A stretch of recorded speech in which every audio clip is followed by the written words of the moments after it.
think we are good. Just waiting for a couple of seconds to get everything all set on all platforms.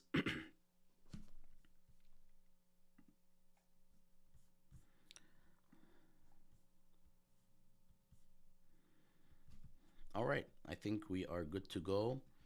We have actually a few classrooms joining.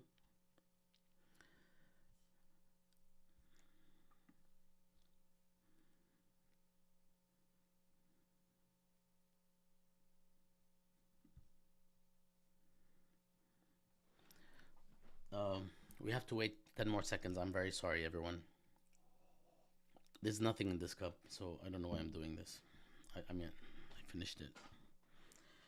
All right, I think we are good. Thank you all for your patience.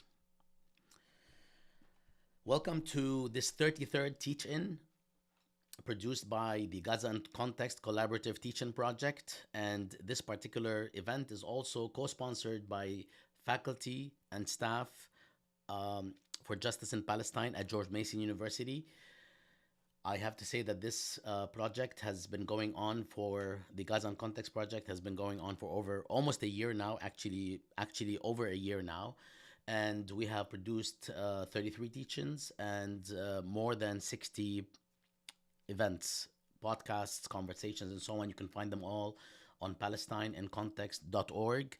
We hope that you do that. We also hope that you check out the just released this week the actual teaching module, which brings together a curated set of clips, segments, videos, curated for the classroom primarily, but also for anyone interested and wishing to learn more about the region by not having to watch hundreds of hours, but a curated set of videos on various topics. You can find this on palestineincontext.org under teaching modules. We also would like to share that we are at the seventh episode of What We Have Learned in the Past Year, which features scholars and researchers and journalists and thought leaders talking about, I don't like the word thought leaders, actually, I'll take it back, talking about 5 things that we've learned something about in the past year in 5 minutes each. Please check that out also on the same website. Let's move forward to talk about today's topic, which is very important: confronting mainstream media's complicity in Israel's genocide in Gaza and beyond. Mainstream media silence and or obfuscation in the face of mounting horrors committed by Israel during the past week or 10 days in Gaza, particularly in Jabalia and beyond, is deafening. While this is not a development or new development, after 375 days of incessant killing and destruction, mainstream media in the United States and beyond, not just in the US, continue to reproduce the perpetrator states in plural form narratives rather than check them. As the entire edifice of independent human rights organizations and institutions of international law decry and condemn Israel's genocidal campaign, mainstream media persist in abrogating their journalistic responsibilities. It is high time to move from asking why this is happening to actually confronting the complicity. And I say this because we've had several panels on media reporting on complicity. At this point, actually, as things are not changing, even though there are slight changes, we might be able to talk about them, it's time to actually confront this complicity. We are joined by 3 prominent experts to address the nature and dynamics of this abrogation and its implications on the integrity of related institutions and the relationship to power. Laila Al-Arian, Assal Rad or Assal Rad, Adel Iskandar, and I'm very happy to be hosting this event. My name is Bassam Haddad.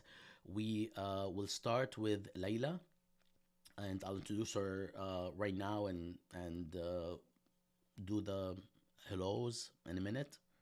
Laila is a Washington, D.C. based journalist and the executive producer of Fault Lines, an award winning current affairs program on Al Jazeera English.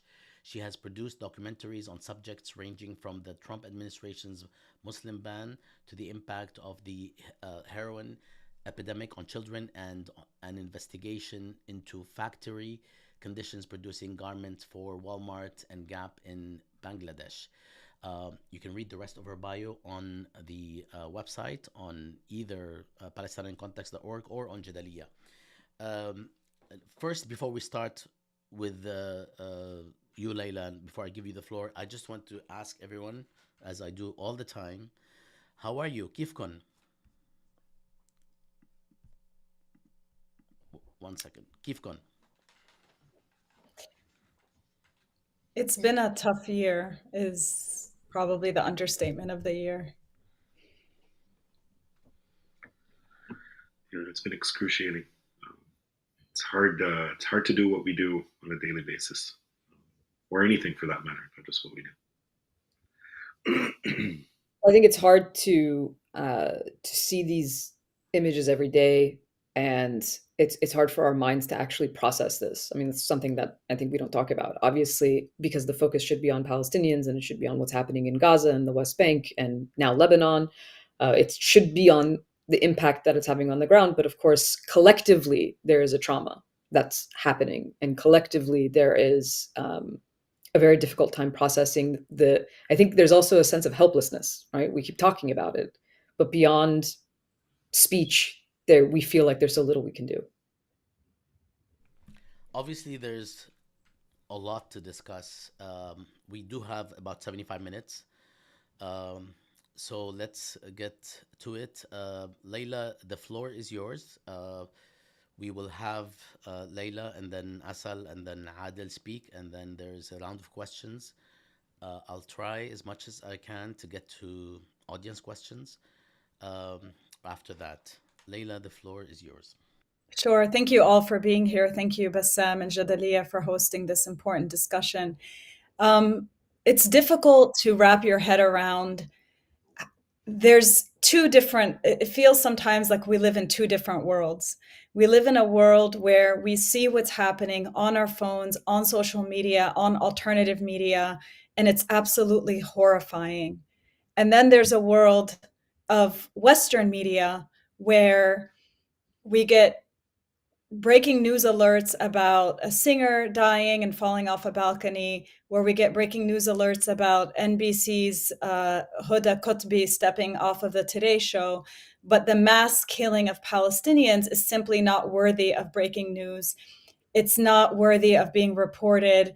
It's merely a footnote if it receives any coverage at all. And we see this very clearly with the horrifying assault on Jabalia camp, refugee camp. It's one of 8 refugee camps in the Gaza Strip. It's the largest. It's in the north.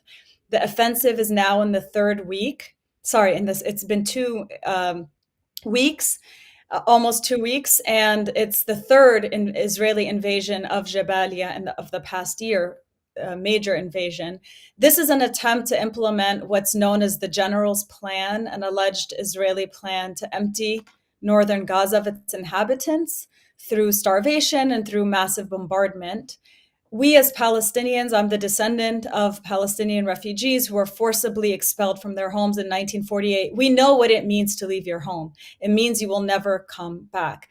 What the Israelis are trying to do is to ethnically cleanse the north, and they're doing that through massive bombardment, which includes aerial bombardment, the use of drones, the use of fire belts, which are, these huge aerial attacks that happen in a row. They're also, according to accounts on the ground, shooting people or bombing them when they heed the demands or the orders to leave their homes. So what I've seen constantly on social media is people saying, when in ruh, where do we even go? Even if we're heeding this demand to leave our homes, where do we actually go? We also are hearing that no aid has been let into northern Gaza since October 1st. So we're talking about 2 weeks of the starvation situation, which the United Nations has already declared a famine, getting much worse. People are saying they haven't seen vegetables or fruits, any fresh food, that they're even running out of canned foods, which the people of Gaza have had to rely on. I know that I'm recounting what's happening there, but there's a media point to this, which is we're simply not hearing enough about it in the mainstream media. We're also seeing people posting goodbye notes One of the filmmakers who's in North Gaza, who's a street away from Jabalia, who I worked with over the weekend, posted a goodbye note on Instagram because the killing is so widespread, the violence is so intense that people feel they're going to be killed at any moment. We're also seeing an increased use of quadcopter drones, and people in central Gaza are even reporting whistling drones, a new way to torment people. With the starvation, we're also seeing kind of a counter narrative by the Israelis saying, actually, we've let in aid, but in fact, testimony from the ground saying, absolutely not. It hasn't reached the north. The starvation situation is getting worse and worse. Just yesterday, an Israeli airstrike targeted the Abu Hussein boys' school in western Jabalia, where thousands of Palestinians were taking shelter. 28 people were killed, including children, and 50 wounded.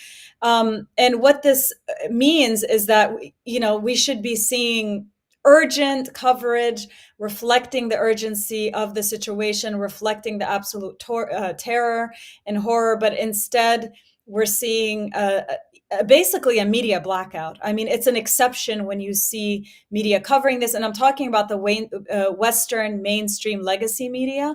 You can see some news from Jabalia from websites like Electronic Intifada, Mondo, Wise Drop Site, Democracy Now! But I'm talking about major Western media. There's been a near blackout of what's happening in Jabalia, and what that leads to is a normalization of Palestinian killing and death when it's deemed not newsworthy, and a sense that the killing of Palestinians is something routine that should be accepted and expected. And of course, underlying all of that is a massive dehumanization of Palestinians. With the killing of Yahya Sinwar yesterday, I think some of the same problems, the same trends that we've seen kind of throughout this year of genocide in Gaza pop up as well in the coverage of the killing of Yahya Sinwar. And this is just a very small example, but in the New York Times' obituary by Ben Hubbard, he says Yahya Sinwar was referred to by the nickname the Butcher of Gaza, of Khan Yunis, the Butcher of Khan Yunis. This is a nickname that Ben Hubbard also mentions in an article November of last year. I did a little bit of digging to find out what is the source of this nickname. It doesn't seem like people in Gaza have ever heard of this nickname. And then I realized the State of Israel's Twitter account had been using it. And I did a little bit more digging, and it's very clear that this is something that came from the State of Israel itself, that it's simply an attempt to kind of launder Israel's PR in what seems like a journalistic piece. So this is a phenomenon that we've seen throughout the year of journalists working in these mainstream institutions laundering Israel's kind of talking point of the day and kind of infusing their journalism with it. And also, I think underlying that, as well as broader coverage, is this framing of, everything that's happened in Gaza in the last year is the fault of Hamas, is the responsibility of Hamas. That was the overall framing of that obituary, but it's also something that we see throughout Western media coverage. And of course, that's, abuser logic. It's unacceptable. It wouldn't be acceptable in any other context to not ascribe responsibility to the party carrying out the killing, the maiming, the carpet bombing, and the destruction. But in the case of Israel, of course, it receives this exception from the Western mainstream media. So these are just some of the sort of developments of the last week that I've observed. Thanks, Laila. We will address a lot of what you have discussed in just a moment. Let's move to Assal. Let me just say a couple of words. I'm going to try to be a little short on the bios. Assal Rad is a scholar of Middle East history. She works on research and writing related to U.S. foreign policy issues, the Middle East, and contemporary Iran. Her writing can be seen in Newsweek, The National Interest, The Independent, Foreign Policy, and more. And she has appeared as a commentator on BBC World, Al Jazeera, CNN, and NPR. She completed a PhD in history in the University of California, Irvine, and is the author of The State of Resistance, Politics, Culture, and Identity in Modern Iran. Without further ado, Assal, the floor is yours. And I apologize if I'm not supposed to pronounce the A.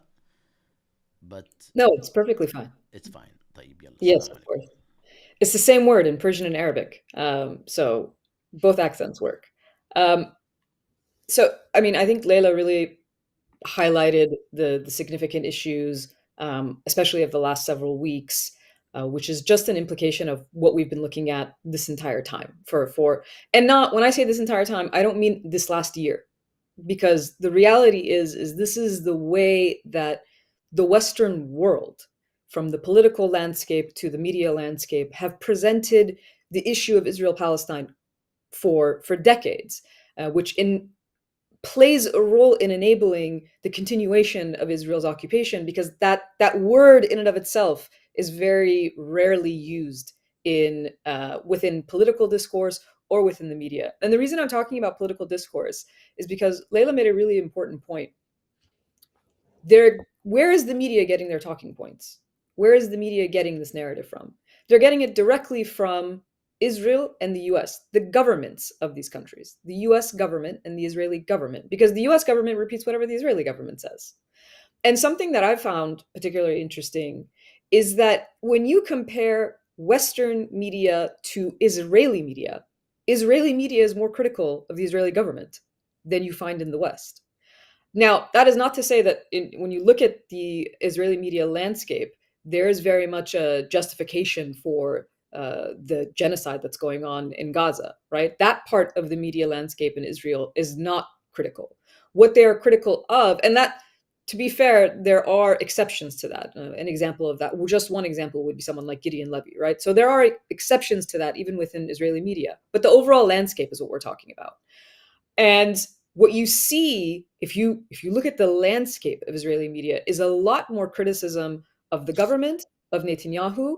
The way that basically you see it presented in Israeli media is that Netanyahu is very much to blame for the fact that there is no end to the conflict, that he is intentionally and deliberately sabotaging a hostage deal to get the hostages released. There's much more coverage of anger within Israeli society against the government's handling of the current situation, right? So, but none of that exists in the Western media coverage at all, because the US line, the US government's line is this is all Hamas. That's the entire problem. Up until yesterday, the entire problem especially apparently was individually Sinwar. And now this is why it's being presented as this monumental moment where we can finally seize the opportunity for a ceasefire, even though the problem with the ceasefire has long been Israel itself, the Israeli government, and Netanyahu. This is entirely missing from the Western narrative. So that's just one anecdote to show you the difference in the way the information is being presented. And I'm not talking about, there are many, many other non-Western sources that are clearly not Israeli media sources, but particularly, it is particularly critical to think about why is Israeli media able to be more critical of Israel than US media or Western media? This is a question that should be asked. And that goes to the idea of complicity, which is what we're talking about today. You are, as a media landscape, right? Again, not individual reporters. There are individual reporters in the US who are doing a wonderful job at trying to do investigative reporting and showing what's going on. The problem is that reporting gets used then to legitimize the entire institution, right? You point to an investigative report from the Washington Post that says, hey, what the Israeli military said about this massacre is not accurate. Or you get a report from the New York Times that says, hey, it looks like they're these agencies, international institutions that are talking about the deliberate starvation of Palestinians, and it's something that the government is doing. So you'll get those types of stories. But within the larger landscape, these are exceptions. The way that the entire narrative is presented is one that reflects the talking points of governments. And that's the opposite of what a free press is supposed to do. And I emphasize this because in the West, you hear this language of free press as sort of a cornerstone. It's something that is boasted about free democracies, and it's juxtaposed with authoritarian states that are not allowed to have that kind of freedom to express the reality that challenges the state narrative. But what you see here is a corporate media that doesn't really challenge the state narrative, especially when it comes to foreign policy, and especially when it comes to this particular issue. And I think that's something that we really need to dive into to understand how it affects the way that the public consumes information and then draws conclusions. That's why it's so important. Why it's important is because the US public does not have basic information about the facts on the ground. And that's what's important, facts on the ground. When you see, for instance, a BBC headline that says, or a BBC post that says, the UN says that Israel is blocking aid, Israel denies that it's blocking aid. That's he said, she said.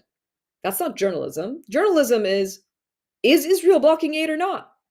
Answer that question. And when the United Nations and the World Food Program and every aid worker and aid agency that's on the ground is telling you that they're deliberately blocking aid, that's the headline. That's the story. Not Israel denies it.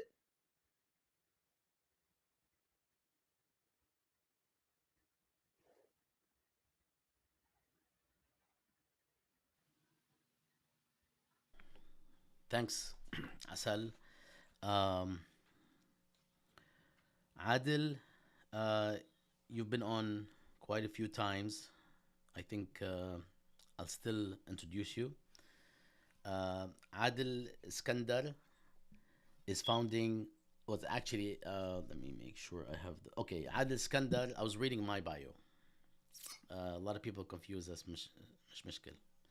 Adel Iskandar is Associate Professor of Global Communication at Simon Fraser University, where he is the Director of the Center for Comparative Muslim Studies and the Chair of Graduate Studies in the School of Communication. He's the author of and co-author and co-editor of numerous works, including Edward Said, A Legacy of Emancipation and Representation.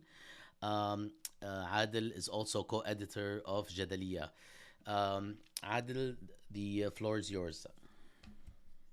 Thank you so much, Bassam. First and foremost, I just want to say I'm immensely grateful to be in the presence of both Laila and Assal today, and yourself, of course, Bassam, and to hear your insights and your thoughts. I follow you extensively, and I get both, nuance and guidance, and also a fair amount of comfort in reading your posts, because they remind me that there's a world outside of media complicity, and that one could challenge these now normative principles that we get to see everywhere. So I wanted to thank you for being out there and being here as well. So my thoughts are really sort of discombobulated, because they're a function of what I think is a very chaotic and cacophonous media landscape that we're witnessing vis-a-vis the genocide in Gaza now. The points that I wanted to perhaps raise feed off of Asal and Leila's points. The first is with regards to, I think, this lopsidedness, this incredible lopsidedness in favor of narratives that further and advocate for the Israeli state position on almost everything.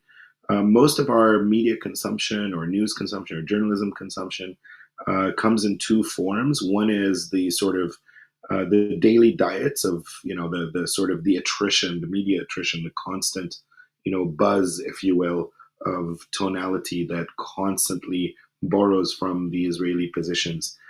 And when we do see interruptions to that, the kind of examples that both Asal and Laila have described both here and elsewhere, not only are they few and far between, they're crowded out by the regular diet. It's almost like you change your diet for a day, but then the rest of the 365 days of the year, you're eating the same thing. And that's the problem with the prevailing Zionist narrative that exists in the Western media writ large. And when the other mode of journalistic coverage is the breaking news that Laila mentioned. And breaking news is very critical, because what it does is it actually interrupts and beckons and begs audiences for attention. And breaking news has the ability to potentially reframe and shift the way in which we see realities on the ground.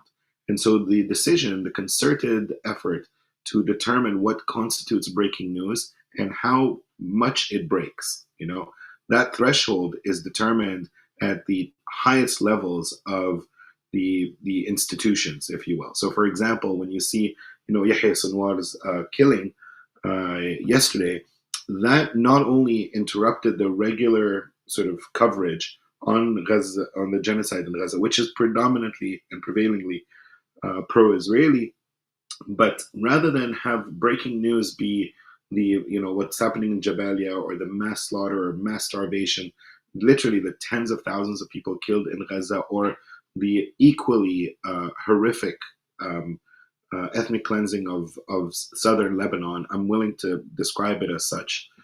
All of those things do not qualify as breaking news.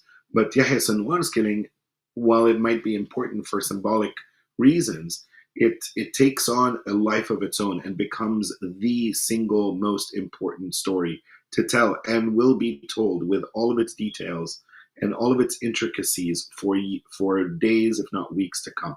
And it is in some ways kind of a consecration and celebration of the entire operation. And in a way, it's meant to crowd out and drive our attention away from everything that has happened over the last 375 days. I say this because when we think of these sort of seminal moments or moments of rapture in contemporary history, the ones that are memorialized and commemorated and celebrated, those tend to be the moments of breaking news, like the fall of the Berlin Wall, the killing of Saddam Hussein. Like, that is how Western media operates. It creates these moments of rapture, and they become holistic and overpowering, and they define the next generation of the daily diet. And so now, with whether it's the killing of Hassan Nasrallah, or the killing of Sinwar, or the killing, all of those killings, they end up prevailing against the mass extermination of tens, if not over 100,000 people who are not accounted for in Gaza and elsewhere. So all this to say that there is an incredible ability to continue to reproduce consent in the media against the best judgments of anyone who knows anything about journalism. And when I say anyone who knows anything about journalism, I'm also humbled to be in the presence of Laila, because Laila is not only a remarkable journalist, but an immensely celebrated and with more accolades than we can mention in time. But any journalist who is worth their weight in terms of their profession will know that what is happening right now in the U.S. media and in a lot of other Western media coverages of the genocide of Gaza is the complete foregoing of any professionalism whatsoever. I mean, we are living in circumstances where the notion of integrity has gone to waste. Professionalism has died. Investigative journalism is left to a few journalists who have to, basically be the Indiana Joneses, if you will, not to use kind of like Orientalist tropes in that regard, but like really kind of go out there, risk their lives, and then put out stories that barely get picked up by the mainstream media. The death of context, the absence of any historical nuance, the foregoing of social responsibility, that people need to know these things. They matter in their lives, in their decision making, but also the complete abrogation of commitment to public interest. I mean, the assumption is that people are not interested in hearing about what's going on in Gaza, against with the backdrop of the fact that the amount of circulation, distribution, viewership of the actual horrors in Gaza is substantial. So you could see that while there's lopsidedness in terms of what is being covered versus what isn't, at the same time, there is a fairly convincing argument that there needs to be a substantial shift in the way mainstream media cover.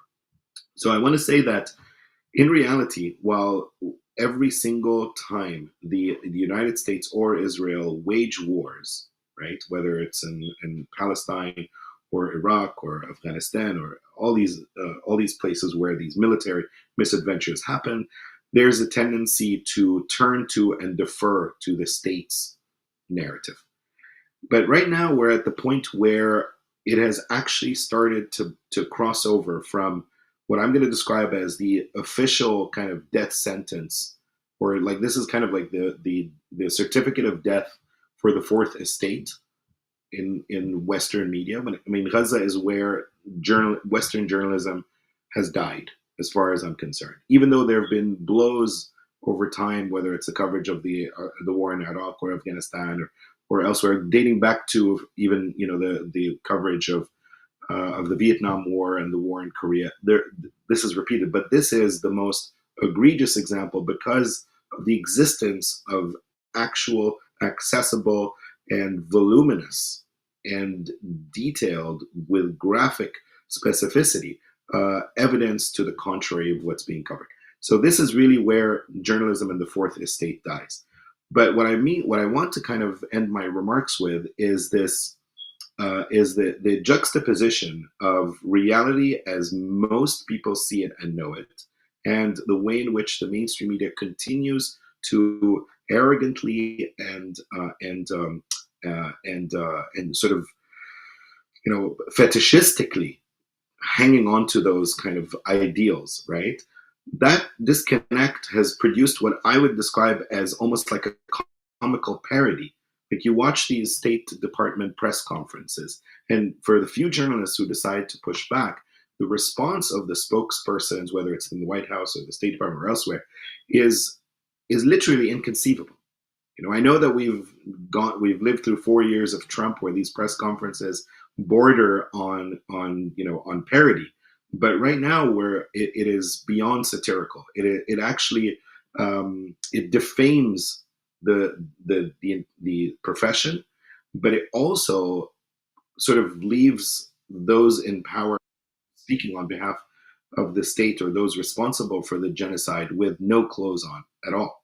And that sort of exposure is precisely what journalism should be doing, is shining a light on that. And yet somehow the abrogation continues. And so I'm encouraged by the fact that there are changes that are starting to happen and there are cracks in the system.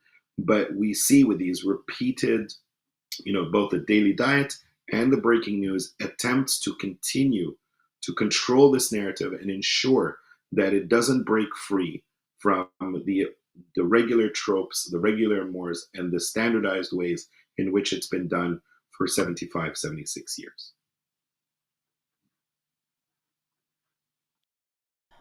Thank you so much, Adel and Leila and Asal.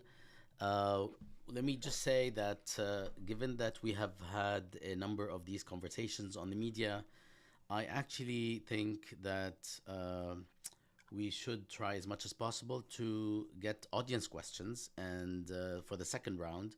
So if you'd like to ask a question, please go to YouTube, youtube.com/Jadalia, and then in the comments you can ask a question, but it has to start with the word question so I can catch it. There are a lot of comments, including I mean, all sorts of comments, and we don't kick anybody out unless they say something really, really, really bad and racist or sexist or homophobic or Islamophobic or anti-Semitic or something really horrible like serious personal attacks. Otherwise, you could just criticize everybody from God to politics to states, what have you. Criticism is very okay. There are really insightful comments like Islam is the problem. I wish we knew that. Thank you very much. We should probably pack up and go, and so on and so forth. In either way, please do feel free. I will. I promise I will get to them. Before we get to the round of questions by our thoughtful audience, the overwhelming majority has been actually really thoughtful. Let me ask Leila and everyone actually something that I, as you all know, like you, I follow every day, maybe a bit much, maybe every minute, and I am in a constant state of disbelief. I am in a constant state of disbelief as to how not not how this genocide continues, right? Because we understand that in order for settler colonial entities to persist, ethnic cleansing is not just an option, it is a necessity.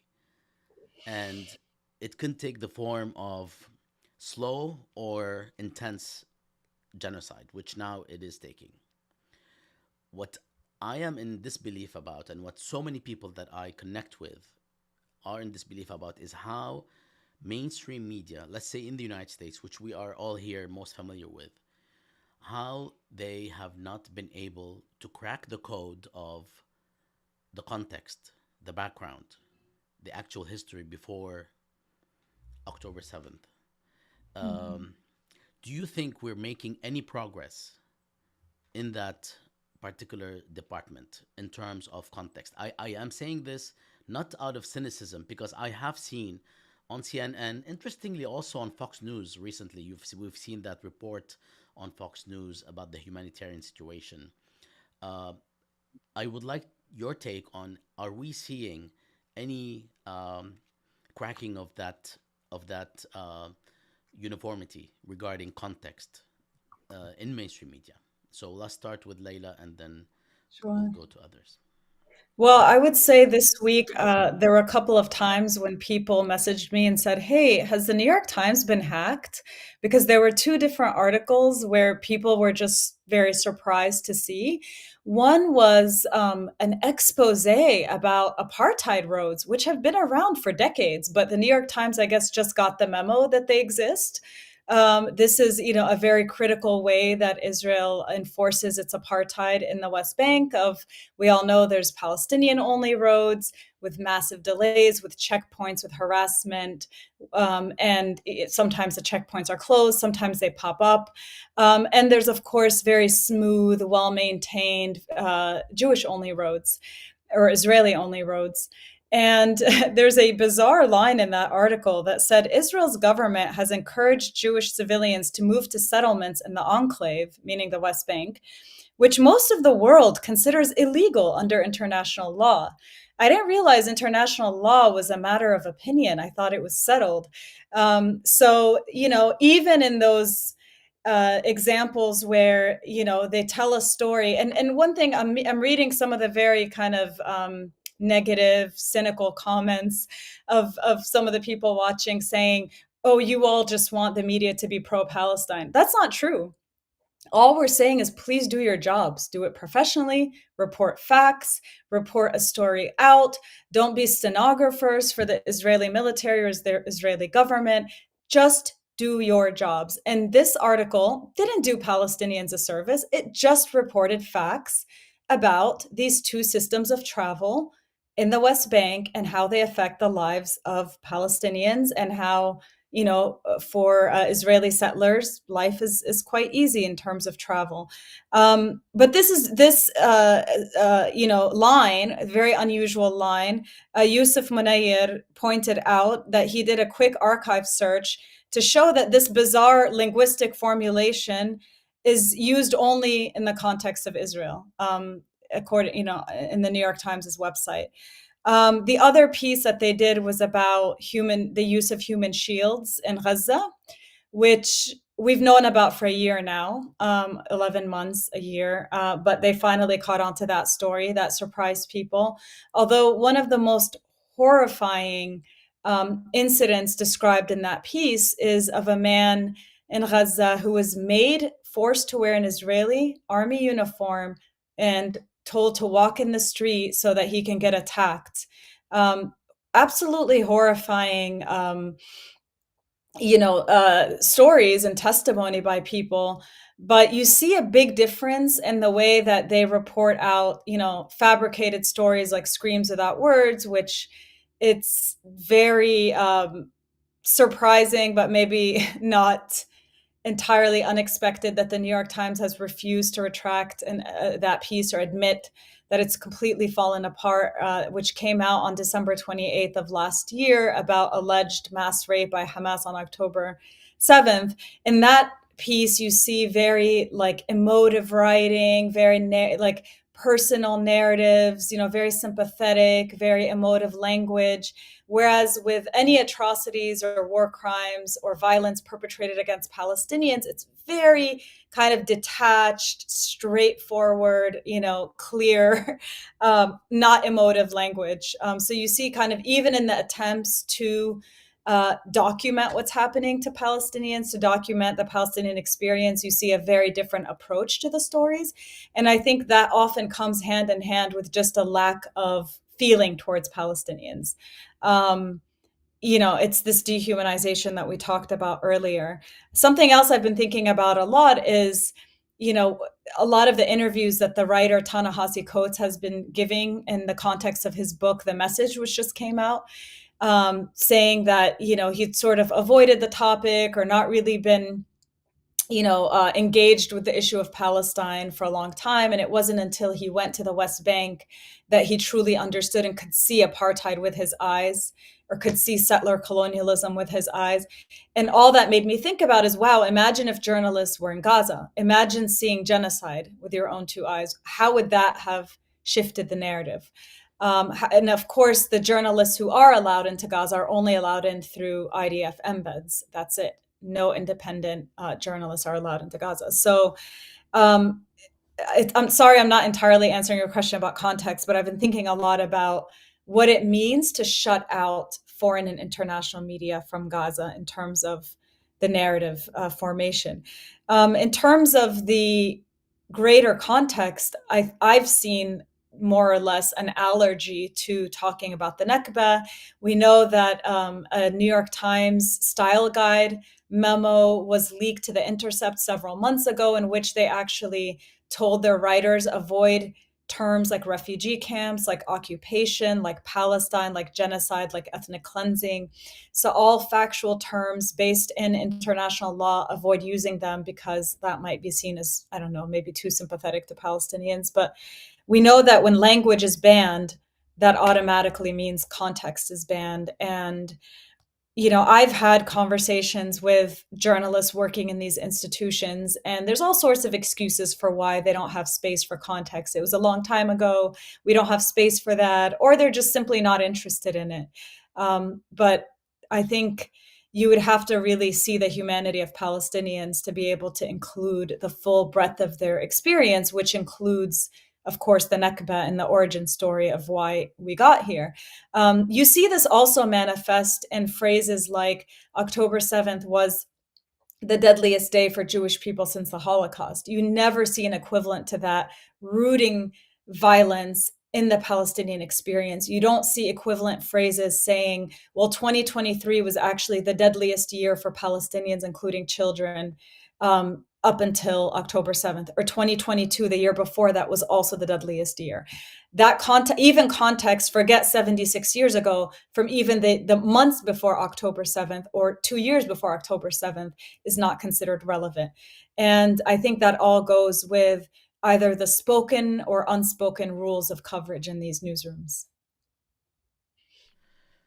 Thank you, Laila. Assal, do you want to address this incredulousness regarding the absence of discussing context a year after the genocide, with the caveat that we have seen here and there on almost all the major networks and newspapers the introduction of this topic?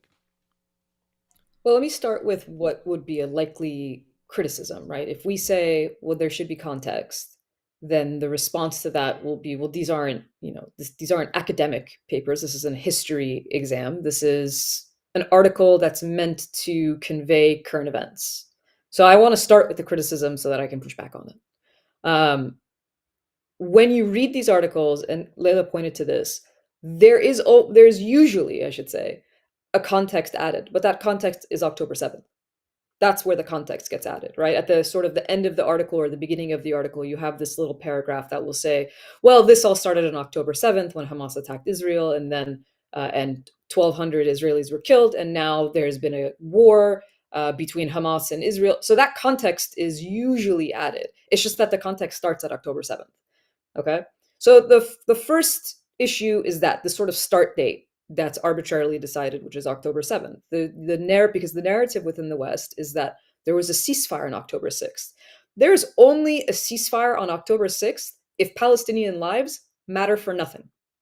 If the fact that Palestinians are being killed every day before October 7th means nothing, then you could say that there's a ceasefire. And that is what they're saying. They're saying as long as Israeli lives are being protected, this is considered a ceasefire.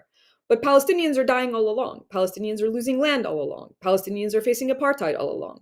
There's a laundry list of oppressive measures and humiliation that is part of daily life for Palestinians.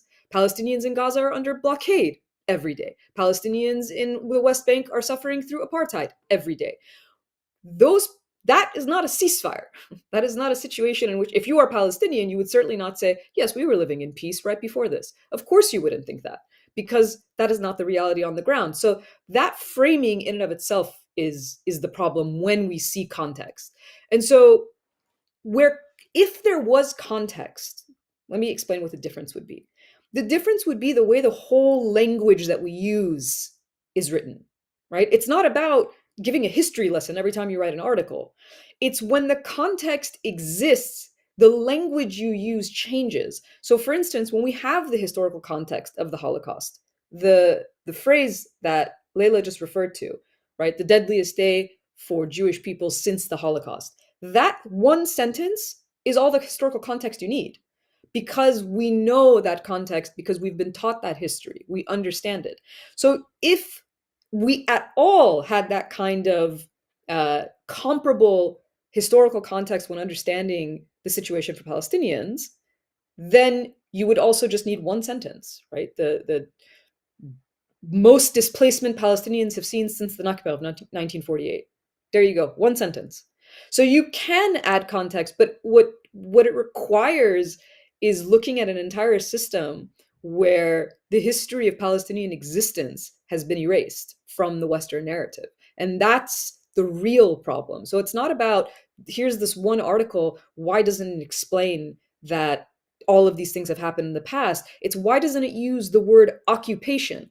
That's the context. Why doesn't it use the word apartheid? That's the context. And when you have that historical basis and foundation, all you need are these specific words that are accurately describing the situation on the ground, and that would be all the context that you actually need.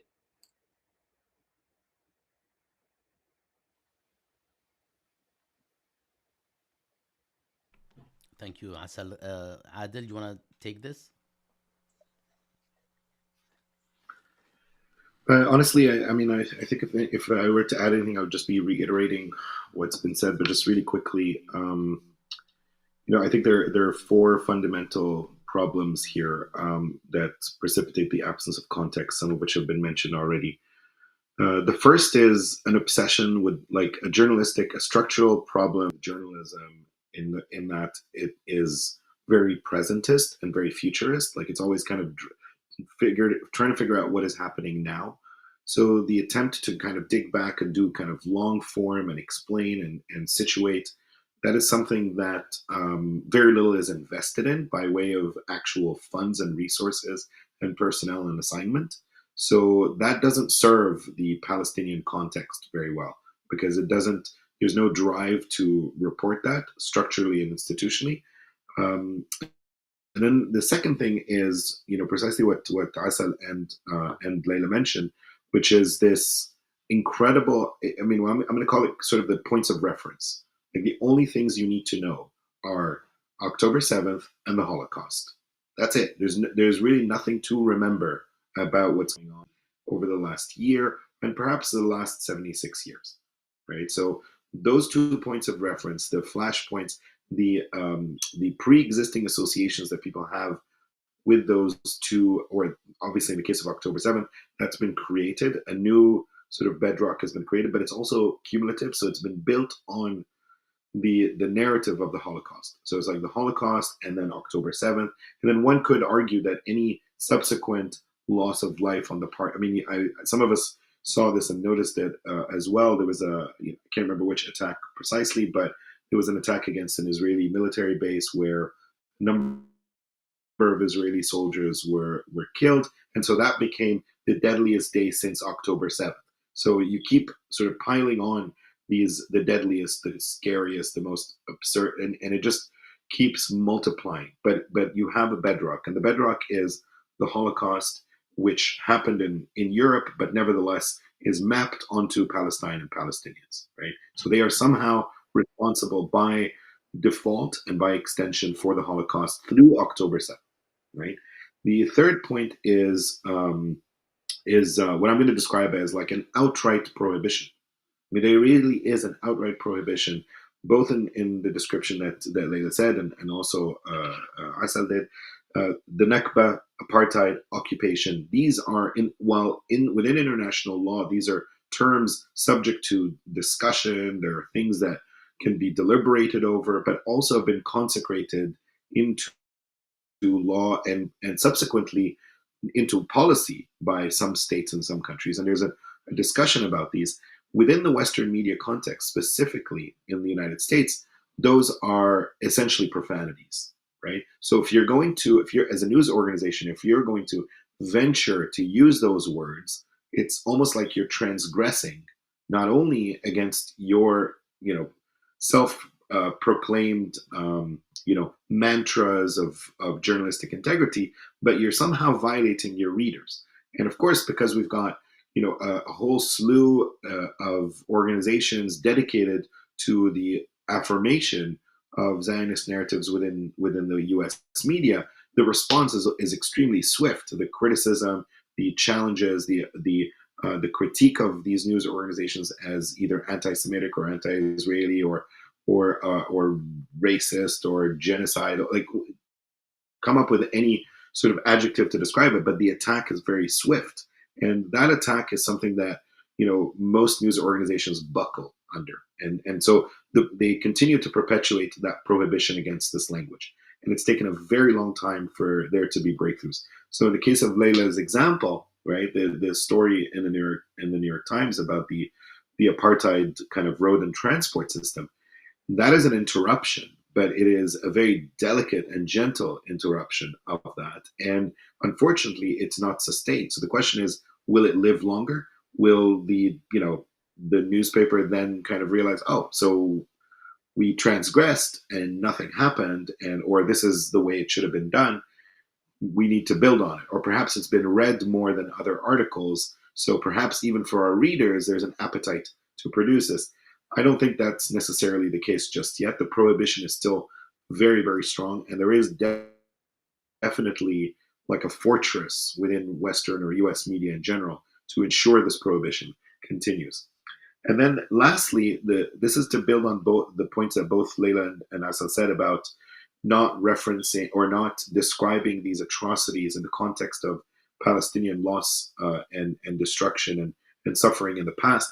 I would go even further than that and say that it is considered anathema to compare Palestinian loss with Israeli loss. Like that is even more of a hot potato. Like you just can't go. For example, to say that there's this many Palestinians who have lost life, land, loved ones, etc., versus what's happened to Israelis from 1948 onwards, that is something that cannot be done.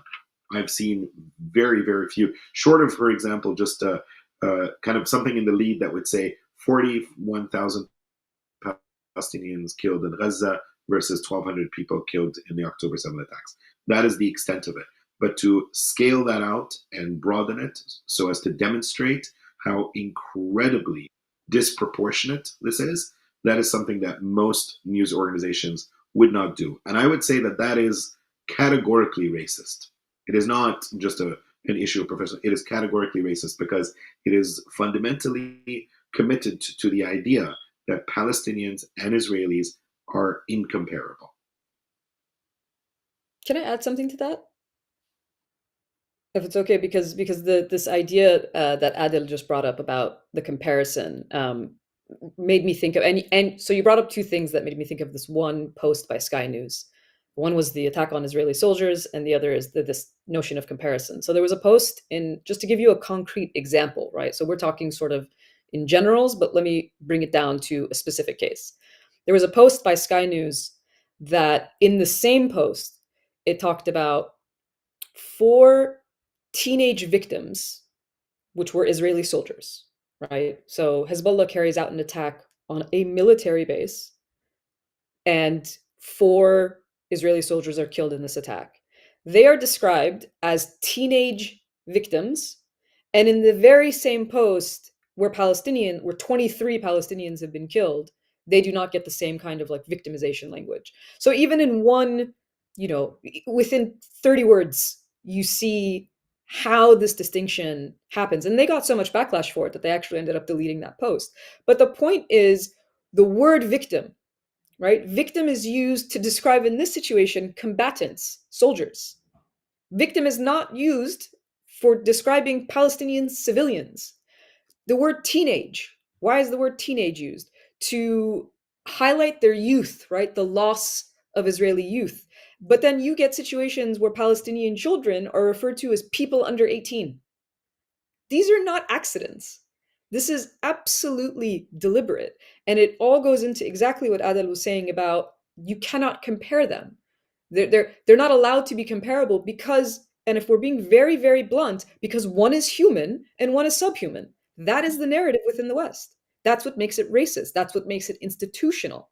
And it's not just about Palestinians. We're seeing it in the case of anti-Palestinian racism, but it's part of a larger anti-Arab, anti-Muslim racism that is deep-seated in Orientalism and hundreds of years of colonialism. And this is what we mean when we say there is no context, right? An attack that Israel carries out, a terror attack, according to a former CIA director, what the pager and device explosions that were carried out by Israel in Lebanon are the definition of terrorism. That word never gets used to describe it in the media, right? You can have CIA, US officials at high levels say things like, yes, this is terrorism, but the media will not describe it that way.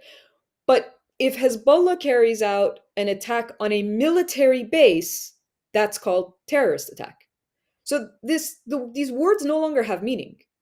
And because all of this, why it's related to the notion of context, is that's what I mean when I say the whole problem is the way that all of it's presented. And this is just a manifestation of that. These differences of word choice and use is because you can't be a terrorist unless you're Muslim. Just tell the truth. That's why it is. The only person that can be considered a terrorist is a Muslim. If Jewish terrorism is carried out, that word is not used in the same way. So I thought it was very important to highlight concrete examples of how that difference is conveyed, even within the same 2 sentences. There was also that famous interview that went viral where they called a Palestinian girl who was like 3 years old a young lady. So it's this like erasure of childhood of Palestinians in order to make them legitimate targets. And then making armed soldiers into children, into minors. So it's this kind of inverse. Yeah. Can I just add something really quick? And I know that we've said this already, like the sort of the normalization of violence against Palestinians and the desensitization and the dehumanization.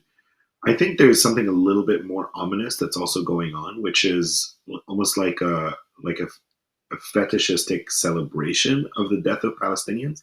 And I'm not just talking about combatants or fighters or members of militias or armed individuals. There is a general sort of enthrallment with the death of Palestinians. And I know that that obviously exists within the Israeli sort of public, sphere, because we see that constantly coming out on TikTok and Instagram and, in all social media from Israelis, both, soldiers and civilians.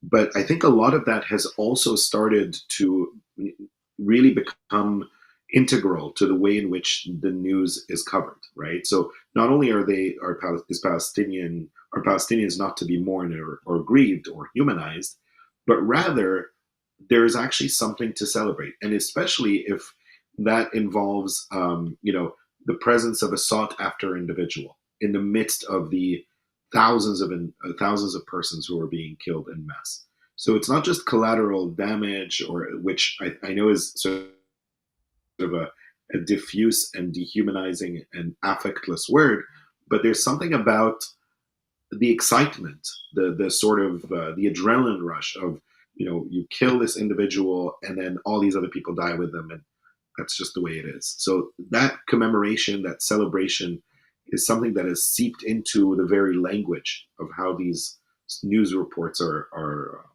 described, and it's not only disheartening, it's actually devastating, not only for Palestinians, it's devastating for humanity writ large. Like, what does it mean for there to be a group of individuals whose complete extermination is not only palatable, but actually worthy of celebration? Thanks to all. Let's move to, because I promised, and we're already an hour in, to audience questions. There are a few questions. I'm going to select one for sure. I'm not sure if we'll be able to take a lot more. So this is a question, and I'll put it on the screen because we can do that. This is a question by Abdel Fattah Al-Nazir. If you don't want your name on the screen, please say that in the chat. I really should have said that before. But I know Abdel Fattah. I think he was a student at George Mason. And by the way, Abdel Fattah, you really shouldn't have paid me back. That was a gift. The tickets were a gift. Anyway, yeah, it was a gift, man. Anyway, the question, I hope this is the same Abdel Fattah. Can you discuss, this is to everybody, I think, can you discuss the impact that outside and independent media will play in shifting the discourse in the US and apply enough pressure to promote objectivity and accountability in US media? I mean, the role of independent media, we've talked about this a little bit.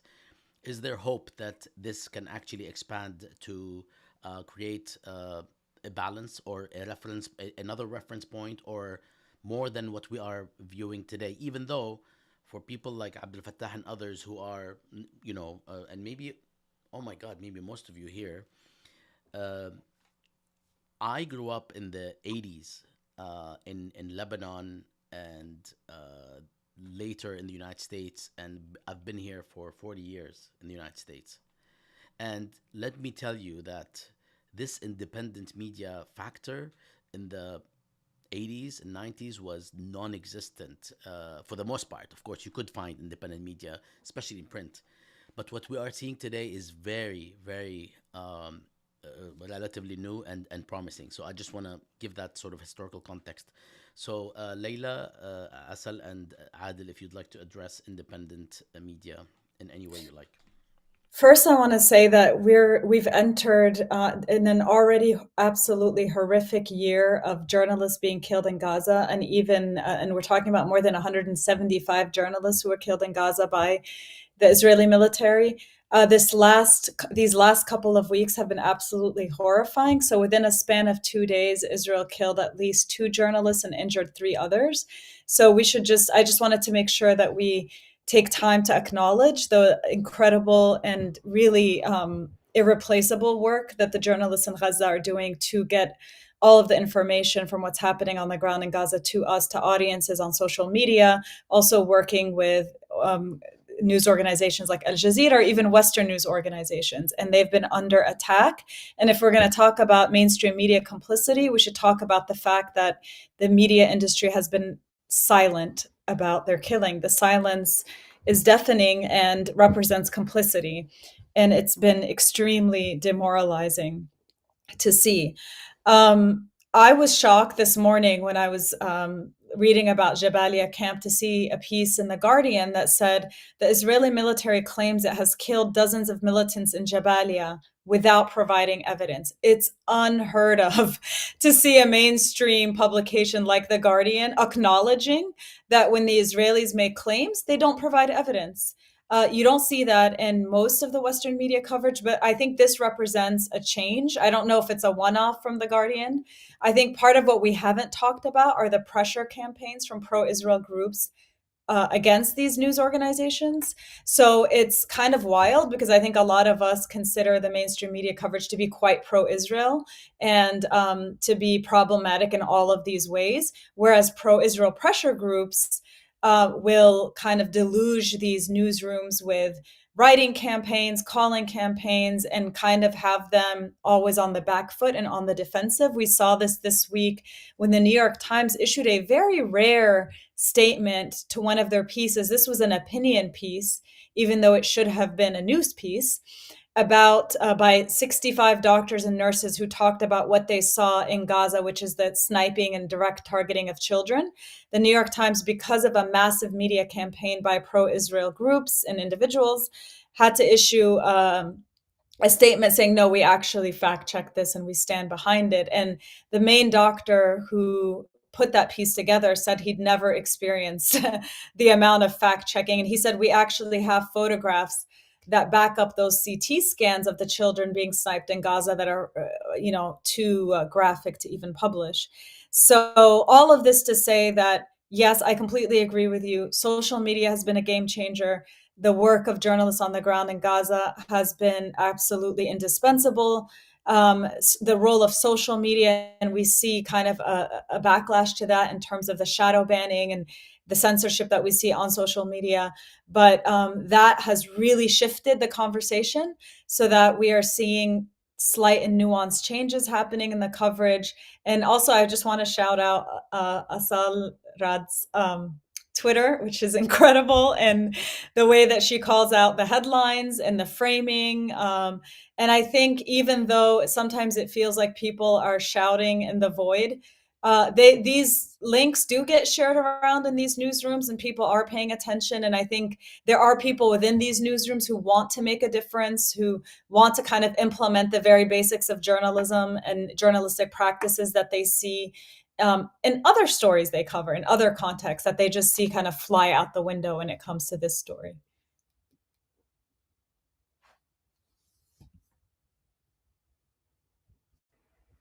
Anyone else? I mean, please, actually. And Asa, let me just say before you, as you gather your thoughts, um, we have a really interesting conversation. Interesting is not the word; it's much more than interesting.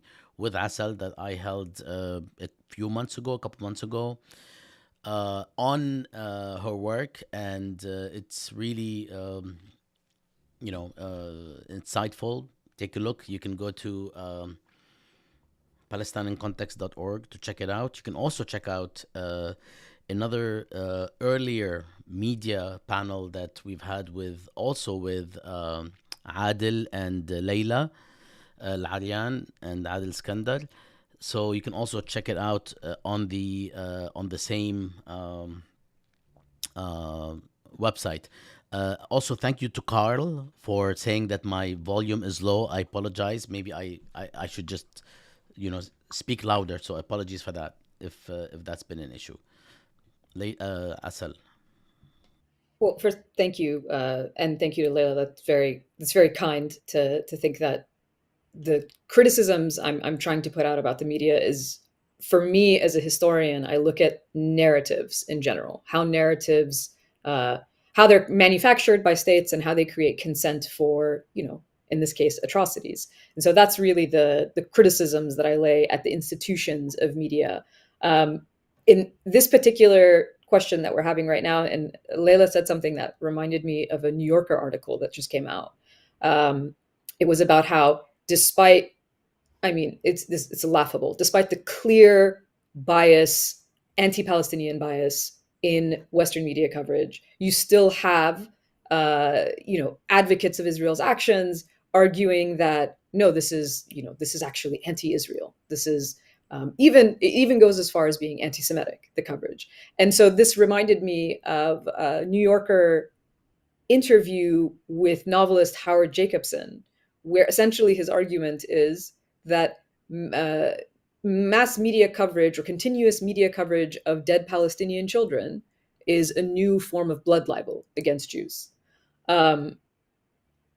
I don't even know how to add to that. I feel like that comment sort of stands on its own, but it tells you the level to which the thinking and the belief is. It's not that it's the bias, the coverage is imbalanced in their view because it is in reality imbalanced. It's imbalanced in the view of those who do not believe that Palestinian lives matter. That should be the clear point that we understand. It's only imbalance if what you're saying is, but those lives don't matter. So why are you talking about them? It's only these lives that matter. And that's why we should be talking about them. And that's not, to be perfectly clear, that is not a consensus, of course, within the Jewish community. That is a fairly extreme point of view.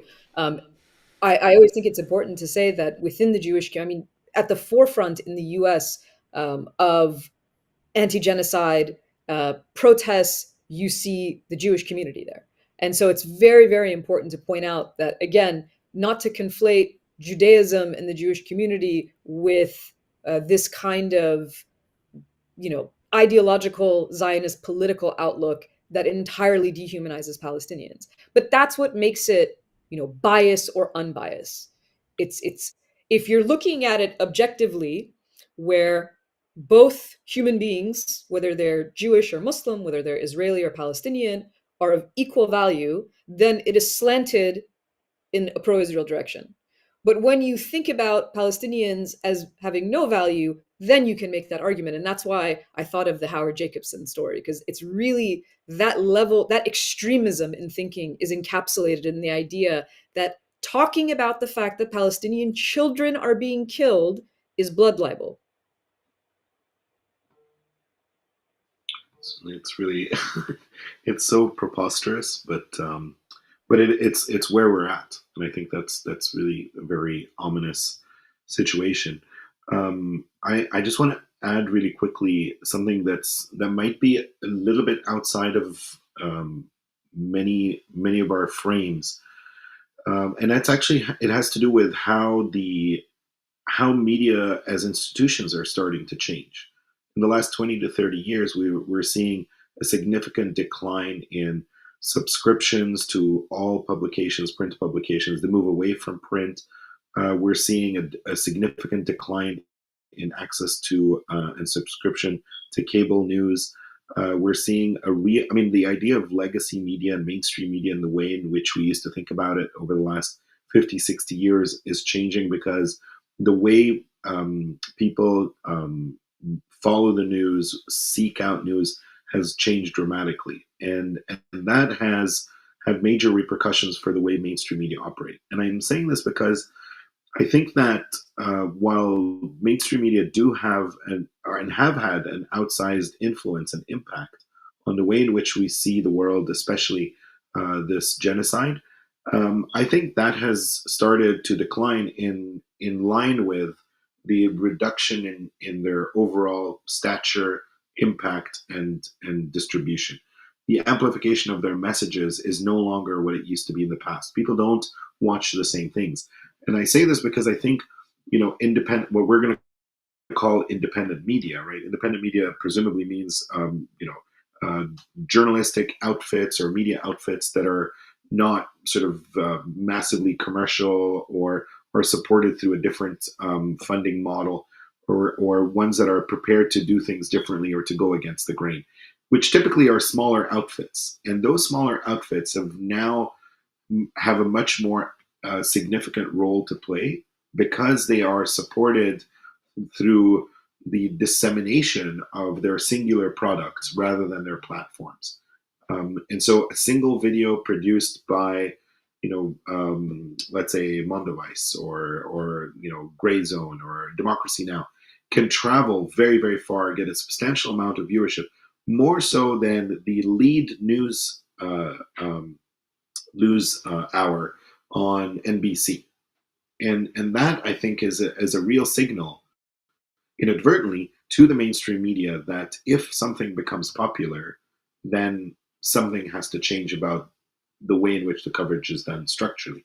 And keeping in mind that eventually private media organizations and private journalistic entities are driven by their bottom line and their ability to draw in eyes and get viewership and shares and likes and all these types of things. And so our consumption patterns, or the way in which we interact with this content, can help amplify messages that can then send a signal to those new mainstream and legacy news organizations that what they're doing is problematic and can be pushed back against. And so all this to say that I think the responsibility eventually once again, unfortunately, falls back on ourselves as consumers. What we choose to circulate, what we choose to challenge, what we choose to amplify, what we choose to respond to and push back against makes a difference. And so, in a way, we can support independent journalism, support those individuals that are doing this hard work that Assal and Laila described, share their content, email or send letters to those who are responsible for putting out this work, and let them know that they did an amazing job in meeting the basic principles of journalistic practice. As Laila said, nobody's asking journalists to be pro-Palestinian or to evoke a Palestinian narrative exclusively, but just doing the bare minimum is sufficient to contextualize enough that all of this makes sense. Thank you, everyone. Um, I have a few other questions. There are also a couple of questions from the audience. There are also questions about the Hitler Sinwar comparison in the Time magazine. I'm assuming upcoming cover. There are questions about the commercial interests that impact coverage of Israel's genocide or Israel Palestine in general. But I had promised that we will actually stop at 75 minutes or 90 minutes max. And there is no way we can take any of these questions, because I do want to ask all three of you to actually give us your parting words based on anything you think we should emphasize in relation to the topic confronting mainstream media. In fact, I would like to guide you a little bit, if you don't mind, so that we can stay on topic. To just, as you close with anything you'd like to just, give us your insights on this question of confronting mainstream media. Is there anything, and that actually could connect to the question of profit and the commercialization of news, is there anything that you suggest people do? Is there anything that you think structurally should take place? Is there anything that the political process, unfortunately, as we are seeing it unfolding right now, it's difficult to expect very much given the two-party system and both the genocide supporting incumbents and the al-muzawadi in Arabic, the potential alternative, which actually says that they would like to do even more, not just overseas, but also here in the United States, in terms of people who are calling to free Palestine, locking them up, deporting them, what have you.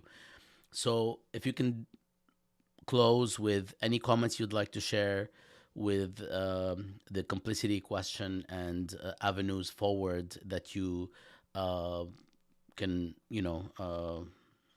articulate at this moment. And I know that there's a lot that needs to be said, but we're going to have about, a few minutes, 3 minutes or so for each before we hit the 90-minute segment. Thank you so much to all. Thanks to all the audience watching. Thanks to the fledgling George Mason faculty and staff for justice in Palestine, as well as all of the groups that are emerging on campus and off campus, trying to share an alternative story, trying to protest the untold and unfathomable and incredulous killing that's taking place on a daily basis, and also pointing out and calling out our institutions, not only for failing to address this or condemn it, but also going after those who are calling for social justice and equality for all, which is what essentially we are all doing, or the overwhelming majority of us are doing. So with that, I'll go to Laila and then Assal and Adel with your last words. Last words هلا يعني in this show. Thank you, Bassam, again for doing this, for holding this really important conversation. I would just say that the media industry is in crisis right now. There's constant layoffs. They're struggling to survive in terms of their business models, which means that they are responsive to kind of the consumers, which are you, the people who pay for the subscriptions, who visit the websites.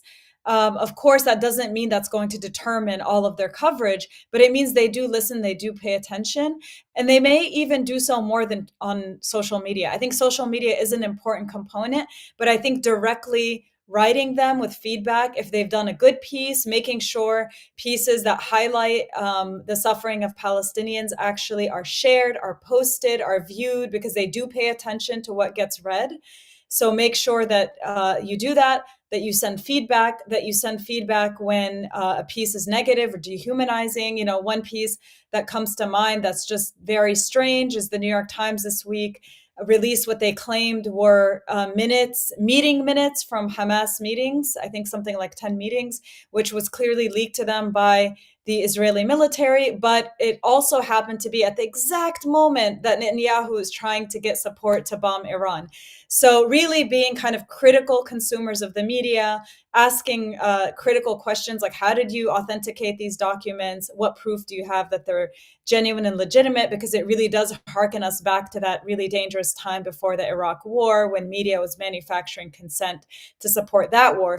So making sure that we also chronicle all of the articles or the media pieces that manufacture consent for genocide, that have fallen apart, that lack evidentiary support, that have holes in them, supporting work that is ironclad and accurate and humanizing. And finally, really making your voices heard to these newsrooms, because they get a lot of pressure from pro-Israel organizations and kind of adjust. I think in many cases, we hear stories of them adjusting their coverage in response to that.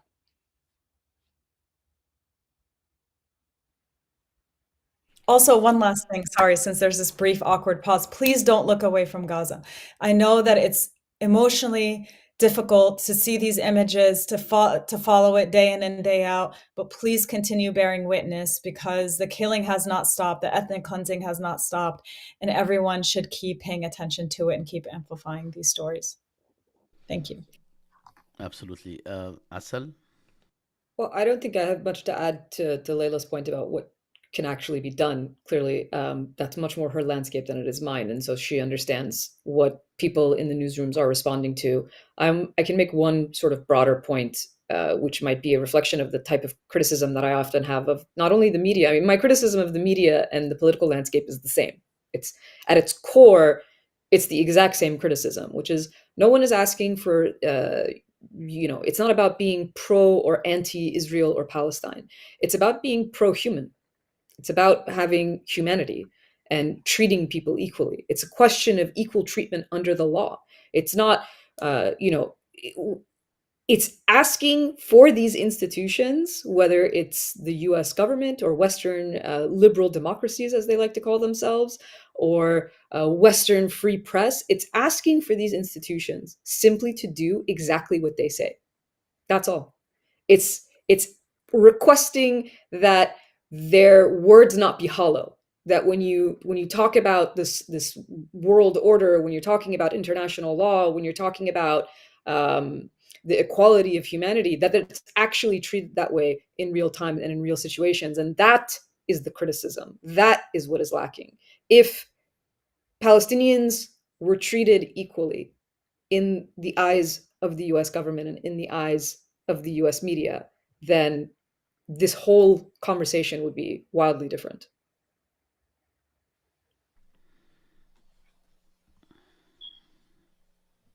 Adel? What to do now?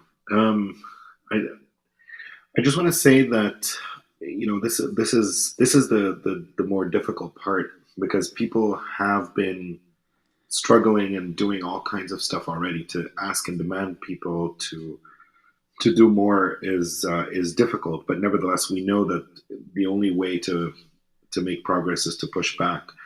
I will say really quickly that, in line with what Leila described about the decline of sort of mainstream journalism and the struggles within most media organizations, we have to remember that in the private advertiser based media model, the struggle between the business offices and the journalistic offices, the editorial offices, is really quite important and intense, and it can actually act in the favor of improving journalistic practice. The folks in the business offices are obsessed with analytics. They spend so much time trying to figure out what story is traveling, what's not, how to cover a story, and this stuff seeps into the editorial as well. And so it is really critical when you see that a news organization has basically decided to forego its journalistic integrity. They must be not only told so in the way that Laila described, but also for that to be rendered public. To unsubscribe or unfollow a news organization is actually a big deal, because it basically means you've switched off the TV. You've pulled the plug completely. You're not giving them another chance. You're not going to follow them. And if you do so, or when you do so, make sure you leave a comment. You want this information to live on, and you want the folks in their offices to be able to see why it is that you left. You didn't just leave. You want to leave a trail when you walk out of the door. So it's really critical for us to no longer follow or share it. Now, for those who are, I'm going to call them influencers, like the likes of Laila and Assal and others who have substantial followings, their resharing and redistribution of the content that is problematic is important. But for the rest of us, I think it's really important for us to focus our energies on the amplification and distribution of the content that really matters. The people who are, filling in those really critical gaps in the decline of like foreign correspondency, the fact there's no reporting on the ground anywhere in Gaza except from Palestinians. Those Palestinians doing the hard work and making those incredible sacrifices share their content. Bassam Haddad just won an Emmy for her reporting, which is absolutely remarkable. And there were moments where I doubted that might actually take place, but it's an indication that the work that's being done matters and it has integrity. Share this content at the expense of sharing what's problematic in those organizations. And then the last thing that I'm going to say is, because of this incredible divide that exists in I would say U.S. especially U.S. mainstream media coverage, whereby all things foreign, everything outside of the United States, the primary purveyor of information is the state itself, the federal government and its representatives. The only way to challenge that substantially is to localize the stories from Gaza and the stories from Palestine and Lebanon. Everybody is connected to someone here in the US, in Canada, in Western countries. Try to amplify those stories, push back, demand that news organizations cover the local connections. How are communities here mourning and struggling and dealing and reflecting and processing and protesting? That's the story that needs to be told, right? And when that's told, it'll be a much more substantial pushback, and that we will see that connection between what's happening in Palestine and what's happening to communities here in the West. And thank you for the opportunity to talk about this. Thank you, Adel, Assal, and Layla. This has been the 33rd teach-in on confronting, well, the 33rd teach-in at the Gaza in Context project under the title Confronting Mainstream Media's Complicity in Israel's Genocide. I am very delighted that we were able to have this event. I am not as delighted in the sense that there's so much to discuss, and I feel that we were just scratching the surface. So we will continue scratching, and we will have you back. Hopefully, we will not actually, but I think we will have you back because things will continue happening. And I hope that people who are listening and watching have gained quite a bit from this conversation. You can always, if you're late or you came late, you can always go to jadalia.com slash, sorry, oops. Well, you can go there too, but you can go to youtube.com/jadalia, or you can go to palestineandcontext.org, which includes all of the links to the videos and in some cases for the teach-ins, actually, the videos themselves. And with that, I would like to thank all our speakers, Layla and Assal and Adel. I learn from you all the time. I follow all of you on Twitter and elsewhere. I don't like to say X. And I hope that you are all and everyone listening is safe. And shukran to everyone. Before I let you all go, let me just say as soon as we close, I'm going to play a very short, like look, 1 minute or so, 2 minute video about the teaching module that we have launched at the PalestinianContext.org, which just tells you where things are and what you can do and so on. And you can visit the actual website and go under teaching module. شكرا ليلى عسل and عادل. هيدا حلو. اوكي يلا سلام.